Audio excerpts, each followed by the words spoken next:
Саламатсыздарбы. Эмесе Геошондо программасы. 10 ноябрда Стамбулда Айеркин Саймаевич өлтүрүлгөндөн кийин 21 ноябрда түзүлгөн парламенттик комиссия бүгүн кезектеги жыйынын өткөрдү. Анын кыргыз саясатчылары менен байланышын талкуулоого азырынча кезекчите элек, бирок бүгүн коюлган суроолорго болсо таптаза бюрократиялык жооптор айтылды.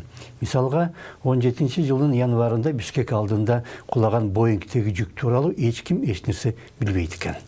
Мына Кыргызстанга жанакы мындай контрабанда жолу менен келген жүктөрдүн бирөөсү деп атам да мен.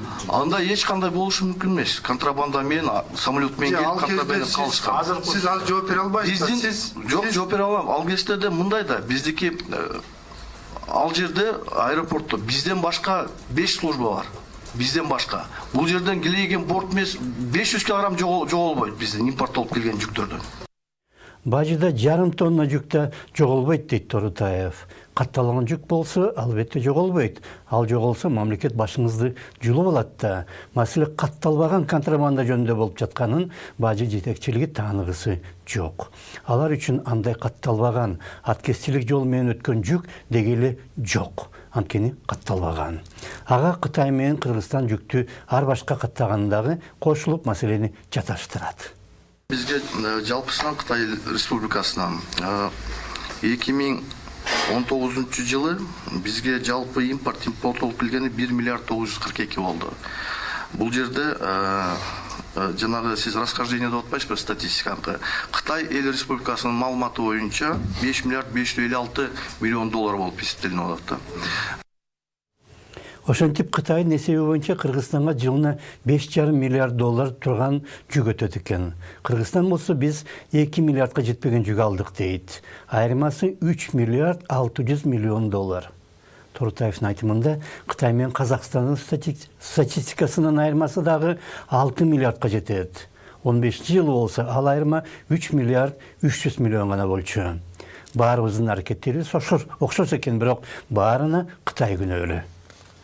Биз жыл сайын көтөрөбүз бажы кызматына, Кытай Республикасынын бажы кызматына. Бизге өзүбүз кызыктарбыз. Тиги бажы статистикасынын именно расхождениясынын причиналарын тастыктабаш үчүн. Ошон үчүн биз бажы кызматы тарабынан жыл сайын бир нече жолу Кытай Республикасына биз запрос жөнөтөбүз. Эмени өткөрөлүк, сопоставительный, биз аныкташыбыз керек болуп атат деп. Бул иш 2010 жылдан бери келип атат. Но бирок Кытай Республикасы өзүнүн ички мыйзамдарына ылайык биз толук силер менен тиги сопоставление данных кылып статистикабызды өткөрө албайбыз деп атышат. Анткени бул жерде именно защита экспорта болуп атат. Айырма бир нече миллиард долларга жеткенин кыргыз тарап алар өз экспортун ушинтип колдойт деп түшүндүрөт. Анткени кытайлык бажычылар да, ишкерлер дагы салыктарды кайтарып алууну каалайт. Ошондуктан экспорттун көлөмүн апыртып көрсөтүүгө умтулат. Бирок аны Өзбекстанга кетти десе деле жалпы көлөм өзгөрбөйт эле да. Жүк башка мамлекеттерге баратса да, аны Кыргызстанга кетти деп каттап коет дейт Торутаев. Эң биринчи себеп биздин расхождениянга бул биз аркылуу транзиттик жүктөр Өзбекстан менен Тажикстанга кеткен жүктөрдүн баары Кытайдын статистикасы боюнча бул Кыргызстан деп, экспорт Кыргызстан деп көргөзүлүп атат да. Биз аны бөлүп көрсөк, кайра кошуп тиги транзиттик жүктөрдү, анда биздин статистикада айырма болбойт. Айтканын бекемдеш үчүн Торутаев бир мисал келтирди. Кытайдан Кыргызстанга 70 миң ири кран келген деп катталган экен. Чындыгында болсо Кыргызстан 10 эле ошондой кран алган. 90-жылдары Кыргызстан Чехиядан Тамара деген 2 радар сатып алууга аракеттенген. Ал радар башка радарлар көрбөгөн стелс деген америкалык учактарды көрө алат. Чындыгында аларды Иран алмак, бирок Кыргызстан алат деп каттап койгон.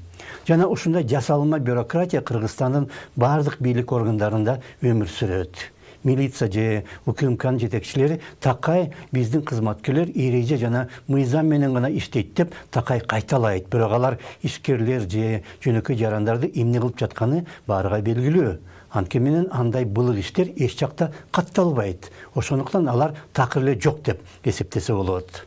Атайлап катып койгон нерсени биздин жетекчилер жок дегенге көнгөн. Ошондо саламатта калыңыздар.